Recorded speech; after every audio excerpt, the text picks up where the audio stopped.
Share చేయడం కాదు, ఈ వీడియో షేర్ చేయండి, గట్టిగా షేర్ చేయండి, మన ప్రభుత్వం చూసేదాకా షేర్ చేయండి. ఇక్కడ ఒక వీడియో కనిపిస్తుంది కదా, ఈ వీడియోలో ఒక సంఘటన అయితే కనిపిస్తుంది కదా, ఇది ఎక్కడో కాదు, ఇది మన ఆంధ్రప్రదేశ్ రాజమండ్రి గవర్నమెంట్ హాస్పిటల్లో ప్రస్తుతానికి ట్రీట్మెంట్ ఇట్లుంది వృద్ధులకి. చూడండి ఒకసారి, ఎక్కడో ఒక పక్క రూమ్ లో పడేశారు వృద్ధులని.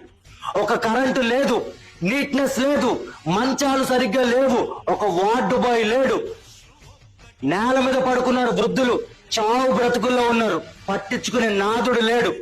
అడ్డమైన వీడియోలకి షేర్ చేసి అడ్డమైన వీడియోలకి సపోర్ట్ చేయడం కాదు, ఈ వీడియోని గట్టిగా మన ప్రభుత్వం చూసేదాకా షేర్ చేయండి.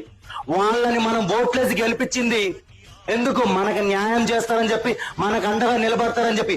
ఈ వీడియో గట్టిగా ఆంధ్రప్రదేశ్ సీఎం నారా చంద్రబాబు నాయుడు గారికి, డిప్యూటీ సీఎం పవన్ కళ్యాణ్ గారికి, రాజమండ్రి నియోజకవర్గం అయిన ఎమ్మెల్యే ఆదిరెడ్డి వాసు గారికి ఈ వీడియో గట్టిగా షేర్ చేయండి. సార్, మీరు ఖచ్చితంగా రియాక్ట్ అవ్వాలి ఈ ఇష్యూ మీద.